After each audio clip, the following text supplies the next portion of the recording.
Oke, sahabat Explore, kembali lagi bertemu dengan saya Saiful. Sore hari ini tim Explore berkesempatan mengunjungi salah satu pengrajin bambu, yaitu Kinanti, yang dikelola oleh Bapak Suyanto, yang berada di Pekon atau Desa Yogyakarta, Kecamatan Gadingrejo. Pak Yanto ini merupakan salah satu pengrajin bambu dengan aneka produknya. Nah, untuk seperti apa dan bagaimana, kemudian produk-produknya apa saja, teman-teman penasaran? Ayo ikut saya.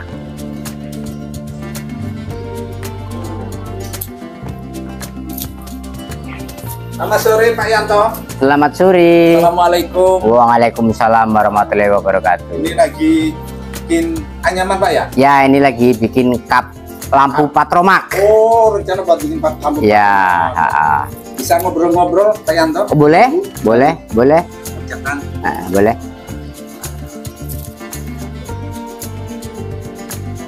Ini pesanan dari mana Pak? Ini kap lampu ini pesanan dari Palembang. Palembang. Ya, dari Palembang. Berapa banyak Pak pesanannya? 100 biji. Selain lampu Pak, kerajinan yang sudah Bapak buat itu apa aja Pak? Atau memang tergantung dari permintaan selama ini? Ya, itu juga tergantung permintaan. Kita juga mengeksempel dari perabot-perabot rumah tangga itu yang terbuat dari pabrik, yang bisa kita buat dari anyaman, kita tiru, ya itu yang menjadi andalan kita. Jadi yang selama ini diburu ibu-ibu itu adalah barang-barang yang asli dari pabrik namun ditiru dengan kreasi bambu. Kreasi bambu. Ya. Kalau boleh tahu nih, Yanto sendiri mulai menjadi kerajinan bambu ini sejak tahun berapa Pak? Kalau kita mengenai bambu ini, kita dulu awalnya kita kan ini ilmu ini dari bujang dulu, ya, dari tahun 1987. 1987. Ya. Cuman awal mulanya gimana? Awal mulanya kita pelatihan. Oh, pernah ikut pelatihan? Pelatihan. Setelah pelatihan kita disekolahkan terus oleh pemerintah sampai ke Bali. Ya, kita itu di perusahaan-perusahaan Jawa itu dulu kita membuat contoh-contoh gitu di perusahaan cabang-cabang gitu. Jadi kita merayap sampai ke Bali itu, ke Jakarta lagi. Itu hanya membuat contoh-contoh itu aja waktu ya itu dulunya. Makanya kita mahirnya yaitu dari itu. Karena dulu kalau awalnya kita pelatihan itu hanya dua motif dulu. Namun lama-lama kita membuka, setelah kita studi banding, kita membuat produk dan sebagainya, menyontoh buku dari orang Korea itu. Jadi perluasan itu ya memang di Jawa itu memang pulau emas, pulau percontohan sedunia. Saya mengatakan gitu karena di Jawa itu apa aja ada, bisa meniru apa saja. Terus nih Pak Yanto, selama ini Pak untuk mendatangkan bahan mentah bambunya sendiri, Pak Yanto dapat dari masih lingkungan sini atau juga pesan dari orang atau seperti apa Pak? Nah itu tergantung kapasitas. Kalau kapasitas kita banyak dan harus, kalau di sini nggak mampu, ya kita masih di Kabupaten Priso aja. Paling jauh di Banyumas. Ya, Banyumas paling jauh kita. Nah, apa untuk kerajinan ini sendiri, dia bambunya ini kan, kalau bambu itu kan macam-macam Pak. Ya. Ada bambu manis, ada bambu tali, ada bambu hitam. Nah, untuk kerajinan Pak Yanto sendiri ini menggunakan bambu apa Pak? Kalau kita fokus ke bambu tali atau bambu apus ya. Yang membuat kenapa menggunakan bambu apus itu apa? Apakah lebih lentur, lebih saat dianyamnya, atau seperti apa Pak? Yaitu kan namanya aja bambu tali, itu sisinya kan nggak gampang putus, itu lentur dan enak diirat. Jadi di warna pun dia akan ya seperti ini kan, warnanya ini akan menjadi bagus gitu. Kalau bambu ulung, bambu hitam itu atau bambu manis itu gampang patah. Dilengkuk-lengkuk gini tuh patah. Kalau ini bambu tali mengikuti kerangka, ya kelebihan dari bambu tali atau bambu apus gitu. Nah Pak, terus kalau boleh tahu Pak, proses pewarnanya ini sendiri butuh waktu berapa lama Pak? Kalau dulu itu semalam direbus, namun sekarang dengan teknologi yang canggih, maka kita dapat apa ya, impor dari mengekspor dari mengimpor ya kalau ini itu dari Korea. Itu dari Korea itu sistemnya sistem celup. Kita mau bikin berapa menit, ya, berapa detik bisa. Jadi proses pewarnaan sendiri itu biasanya berapa lama Pak? Kalau sistem celup sekarang itu bisa paling lama itu 10 menit. Oh, 10 menit. 10 menit. Kalau dulu sehari. Kalau dulu, namun direbus. Ya, kalau lama, kalau sekarang itu enggak. Ya? Selain warnanya sekarang lebih bagus, juga bisa menyingkat. Kalau ada pesanan itu bisa menyanggupi, umpamanya sudah diwarna langsung dianyang pun bisa. Nanti keringnya dengan sendirinya. Tapi lebih bagus dijemur dulu. Oh, setelah dicelup baru dijemur, ya dibilas, dijemur. Nah itu lama Pak proses penjemurannya? Enggak, tergantung sinar matahari. Kalau panas ya paling-paling sekitar 1 jam bisa dianyam. Ya cukup dianyam 1 jam. Nah terus Pak, selama ini Pak Yanto yang mengerjakan langsung atau juga melibatkan orang lain atau tenaga kerja yang lain? Ya itu tadi. Pak Yanto dapat pesanan nih. Ya. Nah, kayak gini. Itu apa Pak Yanto sendiri langsung yang mengerjakan sampai dengan selesai, atau ada penugasan bagian-bagiannya gitu? Nah, itu kalau memang itu pesanan itu lumayan, itu kita melibatkan kelompok. Karena kita punya kelompok, yaitu Kinanti 1 dan Kinanti 2. Nah, tapi masalah finishing untuk diambil orangnya yang memesan, itu harus kita teliti saja dulu. Wah, ini udah layak apa belum? Seleksi akhir ada ya, seleksi itu. Ya. Lalu nanti sudah proses 90% lah ya, kita teliti. Ya. Nah, Pak, mungkin bisa lihat Pak beberapa produk kayak lampu dan lainnya Pak. Oh, itu boleh, itu sudah ada sebagian. Jadi, nah ini dari tingkap lampu Pitromak. Iya. Ya. Masih banyak yang lain. Jadi ya, masih banyak yang lain juga. Dalamnya dia pakai ini Pak ya, pakai listrik ya, pakai listrik ya. Nah Pak, untuk buat ini ya satu ini butuh waktu berapa lama Pak? Itu kalau kita bikin satu itu bisa memakan waktu 1 hari bisa lebih. Namun kalau kita bikin 10 itu dalam waktu 5 hari selesai. Ya, itu. Nah, kalau boleh tahu Pak, untuk 1 unit lampu seperti ini berapa biasanya? Nih, kalau kita tinggal nyolok, udah ada lampunya, ada ini semua komplit lah. Itu sekitar 250 sampai 300. Oh, ini harga jualnya 250 sampai 300. Ya. Kalau ini apa ini Pak? Itu lampu juga, itu lampu di. Oh, kalau ini. Ini keranjang. Ini kalau ibu-ibu mengatakan ini tempat kosmetik, apa namanya itu, sangkai kosmetik ya, sangkai kosmetik ya. Ya.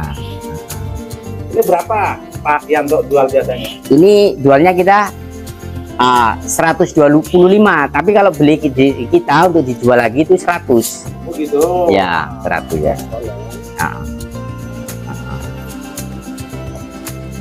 Nah, kalau ini sendiri Pak, berapa lama Pak prosesnya Pak? Nah, itu tadi seperti lampu juga. Sama ya? Sama prosesnya. Satu ya, bisa sehari. Kalau banyak bisa 5 ya? Bisa 5 hari selesai. Pokoknya bikin 10 itu 5 hari nggak nyampe selesai. Tapi kalau bikin 1 sehari kadang-kadang nggak selesai karena menyiapkan semuanya itu kan dari nol semua. Kalau ini apa ini Pak? Nah, ini tempat kue. Oh, tempat kue. Ini tempat kue. Yang ini sekarang lagi ngetren ini namanya tempat kue teratai ini. Teratai, yang lagi di yang lagi di ibu-ibu ini untuk sajian kue ini. Kalau ini tempat buah. Oh gitu. Ini tempat buah. Ini tempat buah set 3 ini. Dari yang kecil sampai yang besar. Nah, Ini Pak, biasanya kan namanya bambu itu kan biasanya butuhan. Ya. Kan? Nah, ini Pak Yanto untuk mengantisipasi dari bambu itu butuhan itu sendiri ada juga prosesnya atau direndam atau enggak? Ada. Kalau dulu bambu seperti ini kita kalau musim hujan seperti ini, Ya. ini 2 hari 3 hari sudah apa jamuran. Namun ini sudah 3 bulan sampai 4 bulan musimnya ini tetap masih kayak gini. Disimpan pun nggak akan jamuran ini karena sudah diproses, sudah diputihkan ini melalui kalau ini pakai kimia. Oh, zat kimia. Ya, H2O2 ini. Oh, Ya. jadi saat bambu ditebang terus direndam dengan dicampuri zat itu gitu. Enggak, kalau sudah jadi kita celup. Kita celup menjadi putih. Belum. Bukan proses saat ini Pak ya? Belum. Diirat ini, Bukan. Setelah jadi kayak gini. Sudah jadi. Kalau yang putih seperti ini, terkecuali yang warna. Kalau seperti pewarna ini harus dulu. Ini yang putihnya tersendiri, dicelup sendiri. Kalau yang warna enggak, karena kalau yang warna dicelup itu akan berubah warna. Nah Pak, selama ini Pak, ini rata-rata yang memesan produk kerajinan dari Pak Yanto sendiri masih umumnya masyarakat Pringsewu atau malah luar Pringsewu?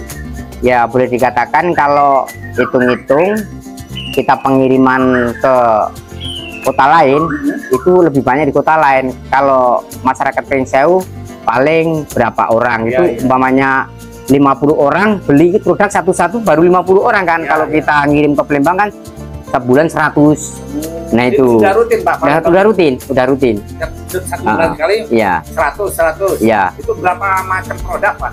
Itu tas dari Patok itu kita kan punya produk baru dari Patok itu 100. Lalu topinya 25 dan bermacam-macam itu melengkapi kebutuhan sana gitu.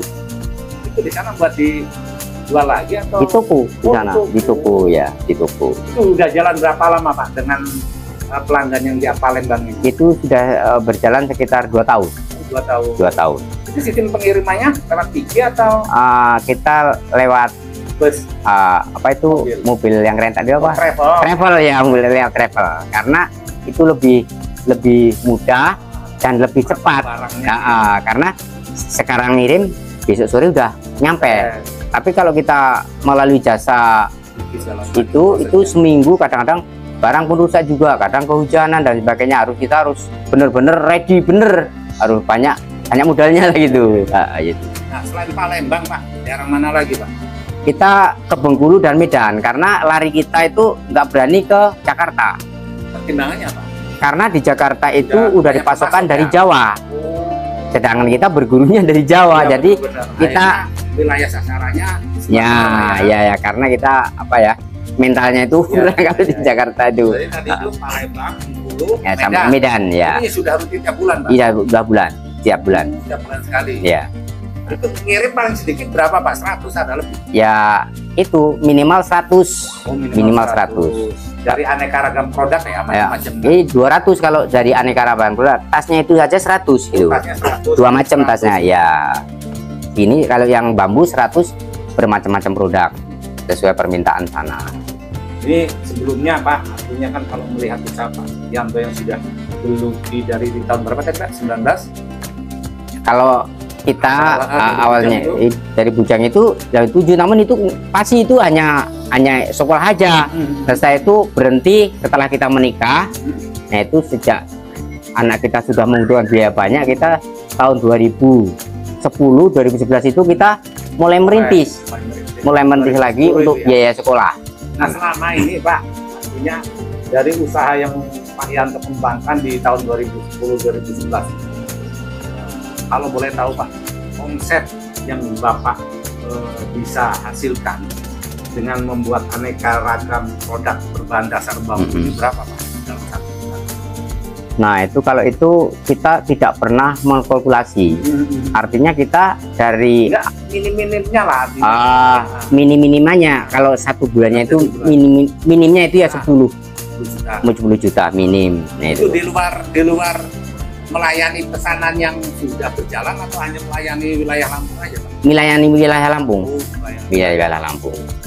Kalau sama pesanan itu lebih gitu, karena pesanan itu 1 bulan itu rutin. Yang Rutin. untuk pelanggan 3K itu Pak yang Medan dan Pulau Iya. Nah Pak, kunci dari menggeluti kerajinan bambu ini apa menurut Mas Yanto yang selama ini kan 3 tahunan, kuncinya Iya. di apa Pak? Supaya mungkin kan biar teman-teman eksplor di luar sana yang juga ada niat ingin menggeluti usaha ini atau dia sudah punya dasarnya tapi masih bingung, kuncinya apa Pak? Ya, kuncinya kita telaten, tekun, dan punya semangat. Telaten, tekun dan punya semangat. Punya semangat, kuncinya ya. Ya, demikian tadi hasil ngobrol-ngobrol tim Explore dengan Pak Yanto, pengrajin bambu yang ada di Pekon atau Desa Yogyakarta, Kecamatan Gading Rejo, Kabupaten Pringsewu. Semoga apa yang ditekuni Pak Yanto ini juga bisa mengilhami teman-teman Explore 2. Mungkin sampai di sini dulu, kita bertemu dalam kesempatan dan kunjungan-kunjungan yang lain. Wassalam.